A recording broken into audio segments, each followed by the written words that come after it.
Hello students, এখন the riddle বলে একটা গল্প নিয়ে আমরা আলোচনা করব। দ্য রিডল মানে হচ্ছে বাংলায় বলে হচ্ছে ধাঁধা, আর রিডলের একটা সংজ্ঞা আছে। ইংলিশে রিডলকে বলা হয় riddle is a statement or a question or phrase having a double meaning or veiling meaning put forth as a puzzle. মানে riddle is a statement, এটা বক্তব্য হতে পারে, কোয়েশ্চেন প্রশ্নও হতে পারে, আর ফ্রেজ শব্দগুচ্ছ হতে পারে, হ্যাভিং আ ডাবল মিনিং তার একাধিক মানে হতে পারে, আর ভেলিং মিনিং মানে যে মানেটা, ভেল মানে হচ্ছে ওর না, মানে কোনো মানে উত্তরটার পেছনে বা প্রশ্নটার পেছনে লুকিয়ে আছে, and put fourth as a puzzle, এবং যেটা ধাঁধার মতো, যেটা খুঁজে পেতে একটু কষ্ট হয়, এবং এটা মজারও বিষয়। যদিও এর সঙ্গে বুদ্ধিমত্তা, জ্ঞান অনেক কিছুই জড়িয়ে আছে ধাঁধাগুলোর উত্তর বার করার জন্যে, কিন্তু এই ধাঁধাকে নিয়ে আমরা এখন যে গল্পটা পড়ব দ্য রিডল, সেটা কিন্তু একটা মজার গল্প। এখানে দুটো চরিত্র, একটা হচ্ছে বীরবল এবং আকবর। বীরবল কে ছিলেন আমরা সবাই কম বেশি জানি। Birbal was one of the 9 gems of Navratna in the court of emperor Akbar. আকবরের রাজসভায় নবরত্নের মধ্যে একজন ছিলেন ইন দ্য 16th century। বীরবলের আসল নাম ছিল মহেশ দাস। সে বিখ্যাত কিসের জন্য ছিল? He was famous for his wit, intelligence and wise judgements, and generally outwitted the courtiers. সভাসদদের তিনি ভীষণভাবে অপদস্থ করতেন, যে কোনো প্রশ্নের উত্তর দিতেন, যে কোনো বিতর্কে তার সভাসদরা হেরে যেত। এবং যেটা বললাম যে কোনো রিডলের প্রেক্ষাপটে উইট থাকে, ইন্টেলিজেন্স থাকে, উইজডম থাকে, এবং বীরবল এই জন্যেই খুব বিখ্যাত ছিলেন। বীরবলকে নিয়ে অনেক গল্প আছে। আর আকবরের রাজসভায় তিনি একজন সভাসদ ছিলেন। আকবর 1542 সাল থেকে 1606 সাল অবধি তিনি রাজত্ব করেছিলেন, one of the greatest Mughal empire. তিনি বিখ্যাত ছিলেন তার রিলিজিয়াস টলারেন্স, রিলিজিয়াস উইজডম এবং অ্যাডমিনিস্ট্রেশনের জন্যে, মানে ধর্মচর্চা, ধর্মীয় সহিষ্ণুতা, ধর্ম সংক্রান্ত জ্ঞান, এবং অসাধারণ রাজ্য শাসন করেছিলেন নাকি, রাজ্য শাসন করতেন। আকবরের আসল নাম বা পুরো নাম হচ্ছে জালালউদ্দিন মোহাম্মদ আকবর। এবং এই দুটো চরিত্রকে নিয়েই আমরা এই রিডল, এই গল্পটা এখন পড়ব। গল্পটা কীরকম? Akbar was one of the greatest empires of India. Akbar ভারতবর্ষের অন্যতম মহান সম্রাটদের মধ্যে একজন। He belong to the Mughal dynasty, তিনি মুঘল সাম্রাজ্যের রাজা ছিলেন। He had in his court the 9 gems, তার সভায় 9 জন রত্ন ছিল। হিজ 9 অ্যাডভাইজার্স, এই 9 জন ছিল তার পরামর্শদাতা। ওয়ান অফ দিজ gems ওয়াজ বীরবল, তাদের মধ্যে একজন হচ্ছে বীরবল, ওই যার আসল নাম বললাম Mahesh Das. Known for his wheat and wisdom, এই বীরবল বিখ্যাত ছিল তার জ্ঞান এবং প্রত্যুৎপন্ন মতিত্ব, মানে কমন সেন্সের জন্য, witty common sense. The king of kings, রাজাদের রাজা, এম্পারার আকবর, মহারাজ সম্রাট আকবর, who ruled over India, was a great lover of arts, science, literature and music. তিনি বিজ্ঞান, কলা, সাহিত্য, গান এসবের তিনি প্রবল অনুরাগী ছিলেন এবং পৃষ্ঠপোষকও ছিলেন। ওয়ান ডে, একদিন সকালে, ওয়ান এ ফাইন মর্নিং, একটা উজ্জ্বল সকালবেলায়, সুন্দর সকালবেলায়, he was walking in his vast garden, আকবরের বিশাল বাগানে আকবর হাঁটছিলেন। His garden was lined with trees that produce the tastiest and juiciest fruit in the whole kingdom. তার বাগানে যেসব গাছগুলো ছিল সেগুলো তার রাজ্যে সব থেকে সুস্বাদু এবং সব থেকে রসালো। There were flowers of all shapes, and sizes in his garden, নানা আকার এবং রঙের ফুলও ছিল। He had his most trusted and favourite ministers Birbal with him, বাগানে হাঁটছিলেন, সঙ্গে ছিল তার সবথেকে বিশ্বস্ত পরামর্শদাতা বা ওই রত্ন, সে হচ্ছে Birbal.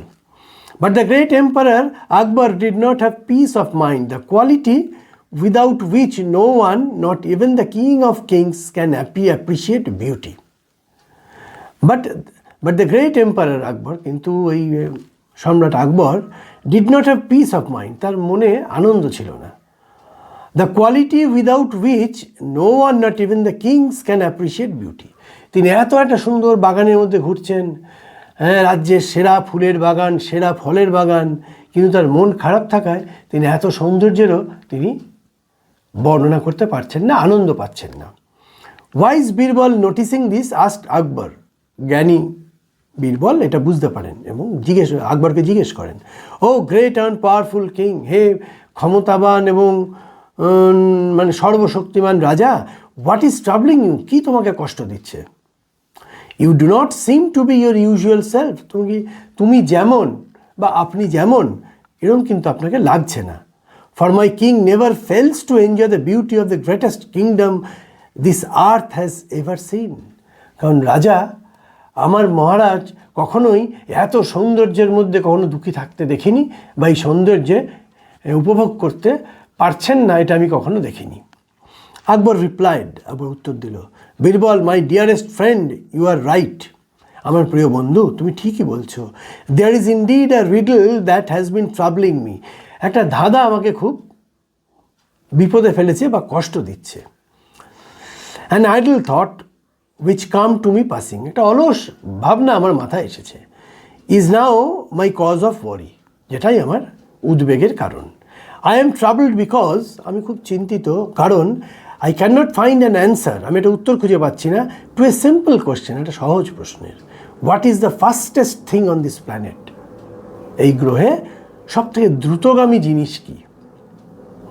Birbal said, is that all your majesty, হে সম্রাট, এই সামান্য প্রশ্ন? কল ইউর কোর্টিয়ার্স টুগেদার, সব সভাসদদের আপনি ডাকুন। Let us see if one of them can answer, আমরা একবার দেখি তাদের মধ্যে কেউ উত্তর দিতে পারছে কি না। ইফ নট, যদি কেউ না পারে, I am certain I can tell you of the fastest thing on the planet, আমি নিশ্চিত, আমি আপনাকে বলে দেবো এই পৃথিবীতে, এই গ্রহে সবথেকে দ্রুতগামী বস্তু কোনটি। At the king's court, many heard the question that was troubling Akbar. রাজার সভায় বহু লোক জানতে পারলেন যে রাজাকে এই প্রশ্নটা খুব কষ্ট দিচ্ছে। মোস্ট ওয়ার পাজলড, অধিকাংশই খুব ধাঁধায় পড়ে গেছে আর কি। সাম সেড বুলক কার্টস, কেউ বলছে গরুর গাড়ি, আদার সেড হর্সেস, কেউ বলছে ঘোড়া। But Birbal just smiled at them, Birbal তাদের দিকে, তাদের কথা শুনে হাসছে। After every one had fail to satisfy emperor Akbar Birbal offer to answer his question, সবাই যখন তাদের উত্তর বললো এবং একটা উত্তর সঠিক মনে হলো না, তখন রাজা সম্রাট আকবর বীরবলকে বলল, তুমি তোমার উত্তরটা বলো। He said, your majesty, it is the human mind, বললো এটা মানুষের মন। To prove it, he said, এটা প্রমাণ করার জন্য বলল, let the people of our kingdom present a problem to me. তিনি যে বীরবল যে বললেন যে মানুষের মন সব থেকে দ্রুতগামী বস্তু, সেটা প্রমাণ করার জন্য তিনিও সবাইকে বললেন যে একটা সমস্যার কথা বলো। I shall show you how fast I can solve it using the powers of my mind alone, এবং আমি প্রমাণ করে দেবো কী করে আমার মনের সাহায্য নিয়ে কত তাড়াতাড়ি এই সমস্যার সমাধান করে দিতে পারি। A man came forward from the audience, দর্শকদের মধ্যে থেকে একজন উঠে এলো। He claimed that his neighbours had sold him his well, তার প্রতিবেশী তাকে একটা কুয়ো বিক্রি করেছে। Now when he wanted to draw water from the well, his neighbour wanted to charge him money for it. এবার সে কুয়োটা কিনেছে, কিন্তু কুয়ো থেকে জল তুলতে গেলেই তার প্রতিবেশী তার কাছ থেকে টাকা দাবি করছে, বলছে না, তোমাকে এর জলের জন্য টাকা দিতে হবে। After being summoned to the court, his neighbour argued that he had just sold him the well, not the water in it. সে তখন বলল, আমি ওকে তো কুয়োটা বিক্রি করেছি, আমি তো তাকে কুয়োর ভেতরে জলটা বিক্রি করিনি। Akbar listen to the argument, Akbar শুনলেন সব, খুব যত্ন সহকারে carefully heard the argument and ask Birbal to settle the dispute, এবং বীরবলকে বললে তুমি এই সমস্যার সমাধান করো। Birbal smile at the man and said, মেলোকটির দিকে হেসে বলল, I think the solution is rather simple, খুব সহজ। It is your well now, your neighbours should be paying you rent for keeping water in your well. ঠিক আছে, তাহলে এবার থেকে তোমার প্রতিবেশী ওই কুয়োতে তুমি যে জলটা রাখছো, যার ভাড়া তুমি ওর কাছ থেকে চাইছো, সে জলটা আর রাখতে পারবে না। If we want you to pay for his water, he must pay for using the well. বলে তাহলে ও যদি তোমাকে জলটার জন্য ভাড়া দিতে হয়, অর্থাৎ তুমি জলটা ওর কুয়োতে রেখেছো বলে তুমি ওকে ভাড়া দেবে। They never realize that he was outwitted. প্রতিবেশী বুঝতে পারল সে পরাজিত হয়েছে, বুদ্ধির দ্বারা, যুক্তির দ্বারা পরাজিত হয়েছে। And withdraw his claim immediately, এবং সঙ্গে সঙ্গে সে তার দাবি প্রত্যাহার করল। All around people were amazed at the wisdom of Birbal. সব লোক বীরবলের বুদ্ধিতে মুগ্ধ হয়ে গেল। And the speed of the human mind that has the ability to solve a problem instantly, এবং তারা বুঝতে পারলো কত দ্রুত মানুষের মন যে কোনো সমস্যার সমাধান করে দিতে পারে। Truly there was nothing faster than that. সত্যি মানুষের মনের থেকে দ্রুতগামী বস্তু এই গ্রহে আর কিছুই হয় না।